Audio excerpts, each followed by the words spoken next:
మాయలు మంత్రాలు చూపించలేదు, విశ్వరూపం ప్రకటించలేదు. జీవితంలో ఎన్నో కష్టాలు, జరగరాని సంఘటనలు. చిన్న వయసులోనే పినతల్లి స్వార్థానికి తండ్రిని పోగొట్టుకున్నాడు.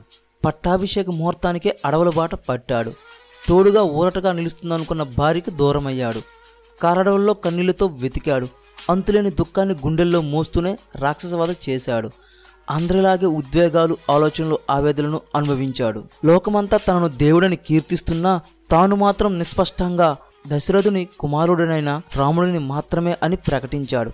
ఈ రోజుకి శ్రీరామచంద్రమూర్తి దేవాలయం లేని ఊరికి ఆడపిల్లల్ని ఇచ్చి పెళ్లి చేయడానికి కూడా ఇష్టపడరు తల్లిదండ్రులు. అంటే అతిశయోక్తిని నమ్మగలమా?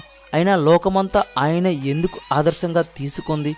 ఎన్నో బాధలు, త్యాగాలు, విమర్శలు పడిన ధర్మం తప్పని శ్రీరామచంద్రమూర్తి సక్సెస్ స్టోరీని మన ఛానల్లో చెప్పుకుందాం.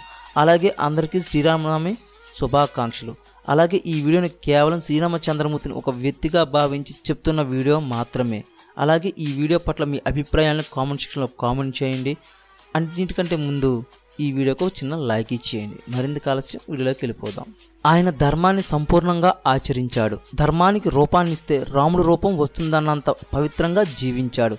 చేతికి అంది వచ్చిన సింహాసనం దక్కకపోయినా స్వయంగా భరతుడే వచ్చి రాజ్యానికి రమ్మని అడిగినా, ప్రాణం కన్నా మిన్నగా ప్రేమించిన సీతను రావణుడు అపహరించిన సందర్భం ఏదైనా కానీ ధర్మాన్ని విడిచిపెట్టలేదు. అందుకే రామయ్య ధర్మమూర్తి అయ్యాడు.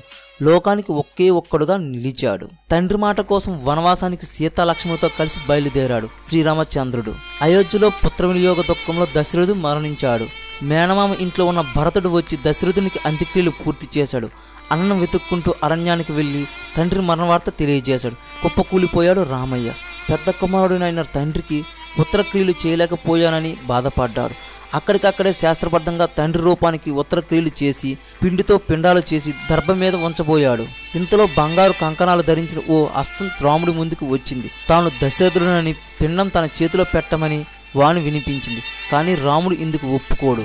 శాస్త్ర ప్రమాణాలు అనుసరించి దర్భల మీదే పిండాలు ఉంచుతాడు. నిజంగా నీవు దశరథుడివే అయితే దర్భం మీద ఉంచిన పిండాలను స్వీకరించు, నేను మాత్రం శాస్త్ర పరిమాణాలని పాటిస్తానని నిక్కచ్చిగా చెప్పాడు. తండ్రి వియోగ దుఃఖంలో ఉన్న సమయంలో కూడా శాస్త్ర ధర్మాన్ని తూచా తప్పకుండా పాటించిన ఆదర్శమూర్తి శ్రీరామచంద్రమూర్తి ఒక్కడే. మాయలేడి కారణంగా సీతమ్మను వదిలి పర్ణశాలను దాటి చాలా దూరం వస్తారు రామలక్ష్మణులు.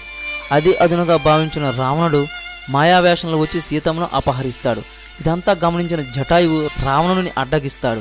విశాలమైన తన రెక్కలే ఆయుధంగా చేసుకుని రావణుని ముప్పు తిప్పలు పెడతాడు.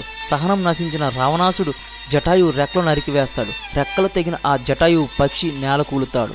కొన్నాళ్లకు సీతాన్వేషణ చేస్తూ అటుగా వచ్చిన రాముడికి జరిగిన వృత్తాంతం పూర్తిగా చెప్పి రాముడి చేతిలోనే ప్రాణం విడుస్తాడు.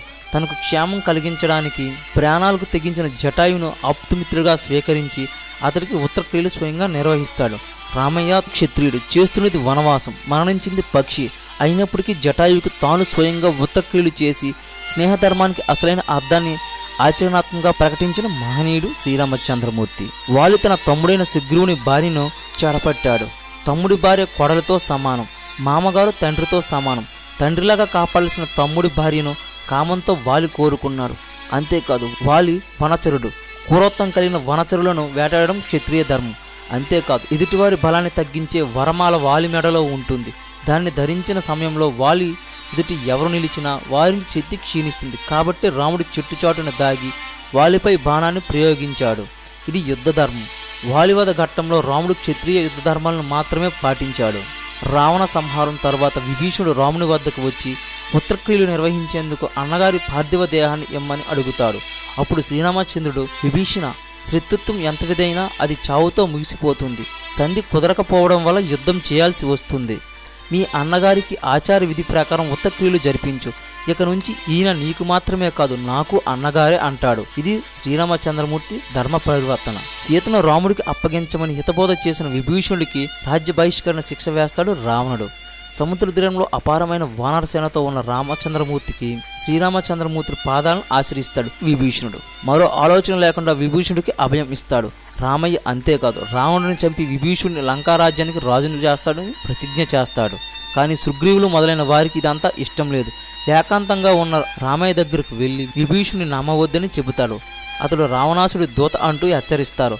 అంతా విన్న రాముడు విభీషణుడే కాదు చివరకు రాముడే తనను ఆశ్రయించినా అతడికి కూడా అభయం ఇస్తానంటాడు.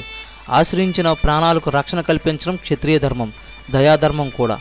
వనవాసంలో ఉన్న చివరికి యుద్ధభూమిలో ఉన్న దయాధర్మాన్ని రామయ్య విడిచిపెట్టలేదు. రామరావణ సంగ్రామం ముగుస్తుంది. రావణుడు నేల కొరుగుతాడు. ముల్లోకాలు ఎంతో ఆనందిస్తాయి. వానరసేన చేస్తున్న సందడి అంతా ఇంత కాదు. ఇంతలో బ్రహ్మాది దేవతలు ప్రత్యక్షమవుతారు. రాముడిని సాక్షాత్ శ్రీ మహావిష్ణువు స్వరూపంగా స్తుతిస్తారు. నీది విష్ణు అంశ, వాస్తవానికి నువ్వు నిరాకారుడివి, అయినా సాకారుడిగా ఉన్నావు. సృష్టి స్థితి లయ నీవే నిర్వహిస్తావు అంటూ రాముడికి దైవత్వాన్ని ఆపాదిస్తారు. బ్రహ్మదేవుడే స్వయంగా వచ్చి చెప్పినా తనకు దైవత్వాన్ని ఆపాదించుకోలేదు. తాను కేవలం దశరథుని కుమారుడైన రాముడిని మాత్రమే, సాధారణ వ్యక్తిని మాత్రమే అంటాడు. ఇది రామయ్య పాలించిన మనుష్య ధర్మం. రామయ్య ఎక్కడా మాయలు మంత్రాలు ప్రకటించలేదు. తాను దైవత్వాన్ని చెప్పుకోలేదు. సాధారణ పౌరుడిలాగే రాజ్యభోగాలతో పాటు సుఖదుఖాలను అనుభవించాడు. మనుష్య ధర్మాన్ని పరిపూర్ణంగా పాటించిన అవతారమూర్తి శ్రీరామచంద్రమూర్తి. రావణవధ జరిగింది. లంకలో ఉన్న సీతాదేవిని తీసుకురావాల్సిందిగా విభీషణుడికి వర్తమానం పంపించి విశ్రాంతిగా కూర్చున్న రామయ్య దూరంగా ఓ శ్రీమూర్తి వడివడిగా అడుగులు వేసుకుంటూ తన వైపే వస్తోంది. ఆమె ఎవరై ఉంటుంది? రాముడి ఆలోచన సాగుతుండగానే ఆమె ఎదురుగా వచ్చి నిలుచుంది. అమ్మా, నీవెవరు? ఎందుకలా వచ్చావు? రక్తసిద్ధమైన రణభూమిని చూస్తుంటే నీకు భయంగా అనిపించడం లేదా? నా వల్ల ఏదైనా సాయం కావాలా అంటూ ఎంతో వినమ్రంగా ఆమెను అడిగాడు. అందుకే ఆమె సమాధానం ఇస్తూ, రామచంద్రమూర్తి, నన్ను మండోదరి అంటారు. నీ చేతిలో మరణించిన రావణాసుడి భార్యను.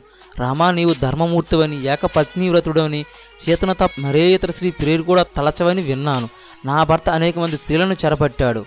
నీ వంటి ఉత్తమ గుణసంపూడైన యోధుని చూడాలనే కుతూహలంతో వచ్చాను. పరస్త్రీని చూడగానే వినమ్రంగా ఉన్నప్పుడే నీ ఔన్నత్యం అర్థమైంది. రామా, ధన్యురాలను, ఇక సెలవు అంటూ నిష్క్రమించింది. ఇది పరస్త్రీపై రామయ్య చూపించే సోదర ధర్మం. పవిత్ర జీవితం కోసం, ముక్తి కోసం సాధన చేసే యోగులు రామునిలా జీవించాలని అనుకుంటారు. చుట్టూ ఉన్న పరిస్థితులు ఎప్పుడైనా మారచ్చు, ఎలాగైనా ఉండొచ్చు. నిరీక్షించి కాలపరీక్షను ఎదుర్కోవడం వివేకవంతుల లక్షణం. రాముడు అదే చేశాడు. ఇప్పుడు ప్రణాళిక బద్ధంగానే జీవితం నడుస్తుందని భావించడం. మనం ప్రమేయం లేకుండానే చిరకాకులు కలుగుతాయి. వాటిని కుంగిపోతే జీవితం గతి తప్పుతుంది. గుచ్చుకున్న ముళ్ళు నెమ్మదిగా తొలగించి ముందుకెళ్ళాలి. అలా చేయగలిగితేనే అద్భుతమైన అనుభూతి మిగులుతుంది. ఏ విషయాన్నైనా సక్రమంగా నిర్వర్తించే సామర్థ్యం పెరుగుతుంది. ఇదండి శ్రీరామచంద్రమూర్తి గొప్పతనం. అతని జీవితంలో ఈ విధాలంటి ధర్మాలను పాటించారు కాబట్టే సక్సెస్ఫుల్ వ్యక్తిగా నిలిచాడు. ఈరోజు అతని గురించి నా వీడియోలో చెప్పుకోవడం నాకు గర్వకారణంగా ఉంది. అందుకే మీ అందరికీ మరొకసారి చెబుతున్నా, శ్రీరామనవమి శుభాకాంక్షలు. ఇంతవరకు చూసినట్టు ఈ వీడియో ఎంతో కొంత మీకు నచ్చే ఉంటుంది. అందుకే ఒక చిన్న లైక్ ఇచ్చేయండి. అలాగే ఈ వీడియో పట్ల మీ అభిప్రాయాలను కామెంట్ సెక్షన్లో కామెంట్ చేయండి. ఇలాంటి మరిన్ని వీడియోల కోసం మన ఛానల్ని సబ్స్క్రైబ్ చేయండి. మరో వీడియోలో మళ్ళీ కలుద్దాం.